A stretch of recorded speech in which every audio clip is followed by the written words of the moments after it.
have options to play around with here. Are they going to try and go for the to match the aggression of Geek Fam? Are they going to try and curb it somehow by picking more defensive options? RRQ is well known for taking the aggressive route, so we'll have to see. 2 picks in the first phase. Are they going to go for someone in the mid lane to try and provide the kind of pressure? It will be the Geek. I don't think Your team is picking. Wow, alright, RRQ. Okay, Yves will definitely fill that mid lane spot, and Claude, yeah, Skylar is deadly on that Claude. But this Akai is a question mark here, Miracle. Will it go to the hands of Albert, R7, even Vin? It's still up in the air. And to close out the first phase, a perfect, solid pick here from side of Geek Fam. Esmeralda, a very solid XP laner, can hold fast clear, and we'll have to see here the response for the second phase. Very interesting first phase of the drafts here, already wrapped up from both Ruben and Achil for their teams. But again, that's the big question, the flexible hero from RRQ. Where's this Akai going to go, Arashi? We've seen a lot of jungle Akai, we've seen a lot of perhaps even XP or roam Akais. But now, in my experience of playing ranked, Akai has been going more to that jungle role in the ranked games, right? But here in the MPL, do we want to see something different? Do we want to see Vin on this Akai? Maybe on the Akai, it can provide a lot of disengage from the pick potential that the Franco brings into Geek Fam's composition. Exactly, man. The Akai can be an absolute counter depending if Geek Fam wants to go for that kind of dive aggression attempt. But if we put it on the jungle in the hands of Albert, I can't help but feel like it's a bit of a waste, right? Albert is a very mechanical player, and I think on the Akai, his skills just get curbed just that much. You can see the confidence from Pa AP, the CEO of RRQ. He went in with a comment here. If RRQ wins 2-0, he's going to change his profile picture on social media to Bonge. Yeah, Indonesian influencer. Domestic star, Indonesian, well, quote-unquote influencer, but yeah. Back to the Drows here, Mirko, and as well as Arashi, a Bellman, and as well as Daryl has been banned respectively. And I do understand the Bellman ban here. Remember, one of the, I feel like the power pick for Hans has been that Bellman, and RRQ taking no time here, taking it away in the second phase. Geek Fam with that Daryl ban, of course, they want to secure that XP lane. That Esmeralda wants to roam freely and as well as, yeah, dominate the lane. Absolutely, man. Now it's just a question of how are they going to play it out after the lane is banned. Masha is banned as well, so this might be hinting that Geek Fam might want to go for a assassin-type jungler, right? Having the Masha, being a roamer, being that kind of nuisance, slowing down your farm is not ideal if you want to go for those early-game aggressive assassin heroes, so I think Geek Fam might be going for something of that nature. They're maybe kind of setting up Hans in that jungle with the Masha band, with the Dairoth band. They want to enable this Esmeralda, this Franco, to be more active on the map, to help the jungler, to get Hans to a position where he's farmed up. Now again, if we take a look at the history of Geek Fam, the games that they have been able to win in MPL with Hans has been the games where he has gotten the farm properly, that he was enabled all the way from the get-go. And speaking of the man, Hans, he has a few words here. It's been 2 seasons where he wasn't able to beat RRQ, but now he feels ready, he feels prepared, he wants to win against RRQ's main lineup as he picked up the Kagura. Okay, this is interesting. I was about to say, they need burst, and against Claude and as well as Eve, Kagura is the perfect fit here. And Geek Fam, they are very smart here. They are able to locate that Kagura pick because, yeah, they need burst. Kagura provides that burst, especially in the mid game. Oh, entering the late game, this Kagura can be deadly. Now understanding that they are against Geek Fam's burst RRQ, they need to secure some kind of front line. If they can have someone that can take the brunt of the damage and allow Skylar as well as the rest of the team to just jump in afterwards, right? When all the burst is no longer there, they can win really well, and that is exactly what they go for. A Kufra and a Thamus, 3 tanky frontliners, and all the range and AoE in the Yves and Claw. This is a solid team composition by RRQ. I agree. I mean, with Akai, with Kufra, they really want to fight. Remember that blazing duet after Golden Staff as well as DHS. It's going to be an AoE party, a crowd control party as well. Man, meanwhile, Geek Fam, yeah, sure, they have 1-1. That needs, yeah, they can give the output damage, but it needs time. Kagura as well. So, Geek Fam, they really need to be sure that they are safe in the early game here, Mirko. The big question right now is what are Geek Fam going to pick up as the last pick? A jungler here, the Karina. Now, I expected something different. I expected maybe a passive jungler here to, you know, to kind of synergize around the early game dominance that they have. Maybe wait for that scaling hero to get up, but no, they pick up a Karina. Yeah, Aulus could have been a pick here, but both of the teams have wrapped up their draft RRQ with a very tanky lineup, but there's still one question at hand. RRQ's draft is still very flexible. Akai and Thamus, which one's going to the jungle, which one's going to the XP lane? Personally for me, I think Akai is just better in the jungle role compared to the XP role because he can move around the map much easier. With that heavy spin, you can find picks much easier on the ganks. I completely agree, Miracle. I feel like that is going to be where Akai is going here, Arashi. But I do want to add this. Beloyski well, yeah, on paper he is a roamer, but will he play this Kagura? Because he's also deadly in this Kagura. A big upset could happen, or the calculated RRQ might be able to take Geek Fam down in the opening match, the opening day. Welcome to the land of Dawn. Ladies and gentlemen, game number 1 as we jump in. RRQ and Geek Fam. This is something that we've been seeing a lot here in the early game. Leashing their junglers, Arashi. Exactly. Helping the jungler get the faster clear allows him to avoid any kind of pesky interceptions coming in from the enemy roamer, and also allows him to just have a smoother early phase, get to those power spikes, level 3, level 4, and then start doing work from then on. So it's a very efficient playstyle, especially if you want to go for early game fights, early game aggression. I agree with you, but let's take a look at the spells here. One thing that stands out for me is Azura as a Kagura. He opted for that sprint. I don't know how effective is that spell going to be, because remember, Kagura can escape things rather easily, but I guess Azura here has some ideas. We'll have to see here. Will it show here in game number 1? Well, Clay is already going to get engaged on right there, as there is a battle for Lethal Wanderer, which actually Hans is able to win out in the Retribution duel here up against Albert. So a very uncharacteristic Albert already showing up here in the land of Dawn for game number 1. But back to the topic, Arashi. I want to ask you about what you think here about the Elzura bringing Elzura on stream. But wait a minute, he gets hooked back, forcing that flicker out. Geek Fam! This is a very different Geek Fam already that we're seeing in the first minute, Arashi. Absolutely, man. They have a lot more tanky heroes on the side of RRQ, but by that same, because of that, Geek Fam, they have a lot more burst to work with in the early games. As you can see, Skylar already making progress. Oh, Hans jumping in with the Shadow Assault onto Skylar, but obviously Skylar there still able to dodge away with a Battle Mirror image, but he did burn that flicker, a very important resource. All-time flicker as well, I feel. 3v1, he escapes, no harm done, and we are now focusing Turtle here. It seems like rotation-wise, Geek Fam, they are out-rotated. They will give this first turtle for free. Top side though, they're looking for the trade. It's going to be Elzura who's jumping in onto Skylar, but it's still him that's surviving in a 1v2 once again. Coming out on top, but Beloyski comes in with the first blood. Presented to you by the Samsung Galaxy A series. This is the X Factor that Geek Fam has. The first blood of Season 10 coming from Beloyski himself, ladies and gentlemen, from a roamer.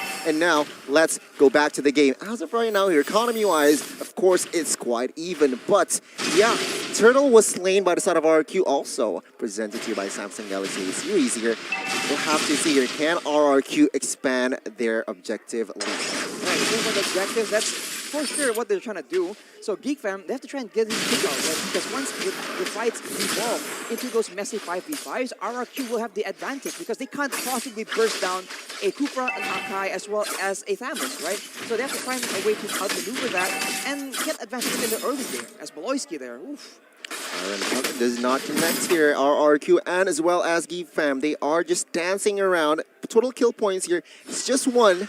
First 3 minutes. And it seems like composition-wise, yeah, they are looking for a team fight perhaps after level 7 and 8, especially for side of Geek Fam, Rashi. As you can see, the Demon Slayer the lettuce emblem for Albert on the Akai. This is quote-unquote meta right now. It's about clearing, it's about farming up real fast and getting, being in the game and not being denied your farm. As you can see, Geek Fam still not really under pressure.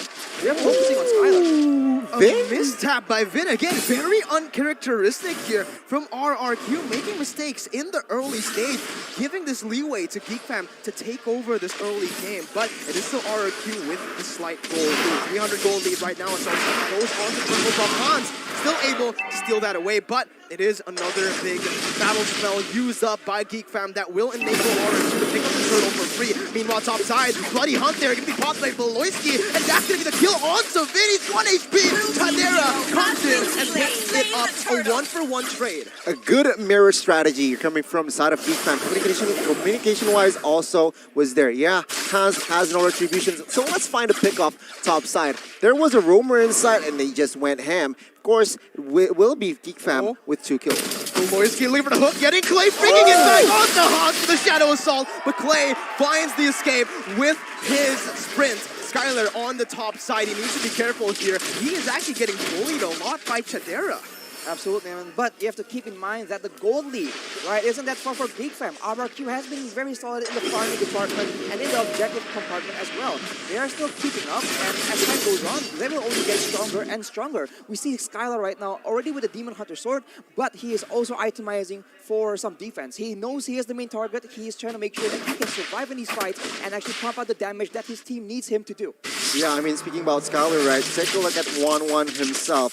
Both Goldeners seems like to have a well-farmed here for first 5 minutes. But RRQ, they are focusing on top side here, Mirko. They're finally trying to enable Skylar in this gold lane, but Chadera, he knows it. He's going to run away him, though. Looking for time to bend, going on to Beloyski here. Bloody Hunt to counteract that, but both teams just backing off. Skylar dashing away with the battle mirror image away from Beloyski, but the real world manipulation finds Beloyski. That's a kill onto RRQ. Geek Fam once again here onto the back foot.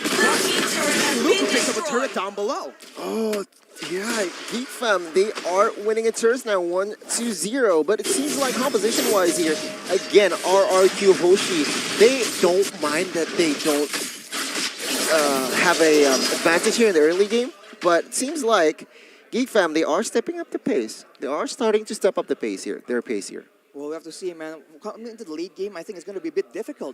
Early on, they have no pressure with the Franco, with the Karina, as well as Kagura. That's a lot of burst, that's a lot of setup for their team. But now, in the mid-game, right, this is where the tanky lineup is going to be so difficult for Geek to deal with. Camus, Akai, and Kufa, as you can see, he goes in. The crowd erupts as Finn gets Beloyski once again, but they might be overcommitting onto the tank. Skylar 1 HP, dashes in one more time. Beloyski gets the hook. He's able to outplay. Skylar falls, and Kadera is looking for one more. He has the crossbow tag. He will pump it off of a play of Beloyski. They find more kills. Albo with the heavy spin, bringing Chadera out, but it's not communicated properly. No synergy. There's a pause here, but man, Albert just brought Chadera to safety out of the real world manipulation. A slight miscommunication there from the side of RRQ.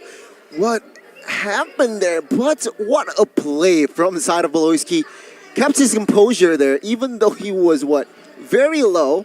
Iron hooks Skylar with that Bloody Hunt as well. He manages to take one before he was taken down as well. Absolutely, man. I think it's just very difficult. RRQ, this is exactly what people have been criticizing them for, right? They get over-eager, they go in so far, they had the turtle already, but they want to make sure that, I don't know, they make a statement towards Beloyski, shutting him down, making sure that he is, he's losing in that mental game department, but Beloyski is used to that. It's no problem for him at all. He turns it around, and RRQ, that was quite the uncharacteristic blunder, and you have to start asking, is this going to be the pattern? Because it's not the first one in the game. Well, there you go, boys. This man, he has the perfect retribution. If you guys read the text on the screen, this is a tip for all of you back at home. If you guys want to get those crispy retributions, if you don't want to be bad at the retributions, get yourself a JBL Quantum, because with the sound cues, you can actually react to things even faster. But, Donnie, back again to the game. Beloyski. Many, many times. I mean, first 6 minutes, Irashi, you can already feel his impact. It's so evident in the Land of Dawn as a roamer, as a Franco, and I don't know, Beloyski is so effective for the first 6 minutes, I feel. Absolutely. I mean, he was also responsible for the first blood. He's able to actually read the movements. And so far, it just really seems that every time he makes a play, he knows what's going to happen. You know, it's never on the fly. He never does it impulsively. Everything is calculated, which is why it's a bit difficult when you contrast that to RRQ, who seems to be doing well, but once they're doing really well, they just want to go for more. And if it pays off, yes, it's good. It gives them more momentum, more tempo. But when it doesn't work out, it's quite disastrous for the team for sure. To add on to that, jump into the game again. Back out of the game, Albert was actually slain by Chadera in that gold lane. 4 members fell in that fight. Geek Fam now in the lead. The 8th place team going up against the defending Season 9 champions, and they are outclassing RRQ right now. And take a look at the turrets here. One by one, RRQ Hoshi is losing their space. Geek Fam now almost at a 2K lead here, and it seems like they are not stopping. Absolutely, man. I mean, having all your members wiped out essentially like that after an objective, that is not what RRQ is used to. That is not what they want happening in this game. So they have to try and slow it down a bit and make sure that whatever they do after careful contemplation, because if they fight properly, again, their team comp is able to withstand the aggression from Geek Fam for sure. I think they'll just have to wait for the next objective, right? When the Lord comes up, maybe then they can force Geek Fam into a fight that they do not want. Speaking of waiting for objectives, you know, if you guys are waiting for the objectives as well, you guys can go ahead and grab a snack with Grab Food. Go ahead and check the promo code out, but especially here, guys, if you guys want to get that wipe out, you guys gotta have fresh hair with Head & Shoulders X MPL, X Mobile Legends Bang Bang. You guys can definitely do that. Fresh hair, you smell good, you perform well on the stage, even at home. In and out of the Land of Dawn. Yeah, indeed. And let's go back to the game here. What I do notice here, Mirko as well as Rocky Luke, all this Esmeralda, efficient. Is so efficient. He's just clearing, he's just rotating, very efficient. Yeah, sure, data-wise still at 0-0-0, but a play perhaps. Oh my god, R7. R7 again, jumping onto one member, but it's gonna be picked off instantly. He was hooked by Beloyski. And again, we're seeing Beloyski perform out of his mind. The prodigal son in the first game here at MPLID. Vin jumping in onto the Tyrant's Revenge for Luke, not finding him though. Luke's still able to get away as Beloyski pulls Vin back. Vin jumping to the bouncing ball, finds Chadera and will be able to shut him down. Now on the back line, play falling to the hands of Luke as Elzura jumps in, but the retribution battle. Albert will win it and he will take it. Albert getting hooked back to Beloyski's side, but RRQ, they step back, they got the dub, and now they're happy with it. Man, Albert is still so reliable. That was revenge for that little wonder here. But man, RRQ, they are slowly, with that Lord push, with that Lord steal, they are now looking to grab control in this game. But Beloyski, wow, with that iron hook, manages to catch that lethal wanderer. This guy's insane. That might be I think that might be the third lethal wonder he has stolen with the iron hook, man. These hooks are landing at a very uncanny accuracy. He's landing it left and right, even in the middle of fights where everything is just chaotic. So he is definitely someone that the members of RRQ need to look out for. But with the Lord right now, they have options to play around with. They can go for the split push. They can go for a team fight. They are going to try and equalize the objective game. As we look at the items here, play with the Ice King's Wand will be very beneficial in stopping the dive potential coming in from the side of Geek Fam. Speaking of the defense for the Lord, Geek Fam don't really have a lot of high ground potential for the clear. It's only the 1-1 here, but Elzura in the mid lane, gonna get caught in a blazing duet, and he will fall. R7 finds that kill. Real world manipulation up top. Finn jumping in onto Clay, stopping the real world manipulation. He needs one more on the weakness points to fly, but Albert with the backup here, finally taking that kill. RRQ in the lead once more. In the mid lane, they're pushing it down, and they will find tier 1. RRQ now, they are establishing a good amount of lead here. Take a look at the real-time win probability. As I said that, it's shifted in favor towards side of RRQ. Meanwhile, Geek Fam here, I do want to note that Skylar and as well as Clay, they need to look out for their positions. Why? Because Hans on this arena has secured the Holy Crystal, ladies and gentlemen. The real time win probability was shifting back and forth. Presented to you obviously by the Samsung Galaxy A series. But Arashi, what did Geek Fam do to create, to give the space that RRQ needed? I mean, they're doing everything right already, right? It just happens that they lost the Lord Retribution battle right there because Valoisky has been setting up the members of the Geek fam for those pickups, and it's been so successful that even R7 on the Thamus with the Vengeance, he can get picked off. So they have to do the exact same thing and try and be a bit more creative with the objectives afterwards, right? So I think both teams right now can really make use of the next Lord. There's 25 seconds, and I think contesting, in the middle of contesting the control over that Lord area, that will be where we see the next big fight between these two teams. You know what's interesting? Oh, never mind. Valoisky here needs to be careful, but take a look at the backside. Uzura gets taken out by Skylar. Valoisky here with low HP tries to escape with that sprint, but R7 gets taken down with that crossbow of Tang. Now Luke being the sandbag, 1v4ing everything here, still surviving, and Hans with that holy crystal will definitely take Clay out. Take a look at Vin. He is the next target. He gets taken down, but Hans is quite low himself here. Albert on that manhunt. Hans, will he escape this one? At the end of the day, it will be 3 for 3. 3 for 3 in that trade, but who comes out on top? I can't help but think it's actually Geek Fam, because with the gold laner still full HP, they can actually go and threaten the Lord take in the 12th minute of the game. That's the difficult part about RRQ Hoshi's team composition, right? They have a lot of frontline, but they have two very vulnerable backline heroes, and without them, they can't really win out in these team fights. So Geek Fam, with the with equal manpower loss, they can actually make a lot more happen, and now they go for the Lord, and they will secure it as Valoisky nearly lands another Iron Hook. Geek Fam once again solidifying their lead. I think this is the third swap in the lead here in the game. But RRQ, yeah, they were not able to grasp that lead properly. They lost it, and now we're going to take a look at the instant replay presented to you by the Samsung Galaxy A series. Despite, as you can see in the beginning, Hans is able to do a lot of burst damage, and the fight is sporadic, right? We talked again and again about RRQ having a good front-to-back situation. They have good backline, they have good AoE, and a lot of frontline. But when the members of Geek Fam are able to get behind them and just dive in towards Clay and towards Skylar, they don't really have an answer, and maybe they can use Albert's friend to deter them. Oh, Valoisky with that hook. He didn't get the kill, but that's a very important resource. Vengeance gone. R7 now going to be targeted. He is all alone. Very, very aggressive there. Valoisky! Oh my god! On top of nothing. He just gets a hook on Skylar. Oh, Valoisky now Lord charges top side here. Base turret top side will fall, and Kadira will claim that turret. Then now, if Mortal pops, will he survive? It seems like he will not be able to escape this one as Lord marches. One member on one side of RQ falls. Geek, they are on the rise. They are not stopping here. The minions, it's too strong. The base now will be target. And Geek Fam takes game numero uno. Geek Fam with Valoisky. They have done it!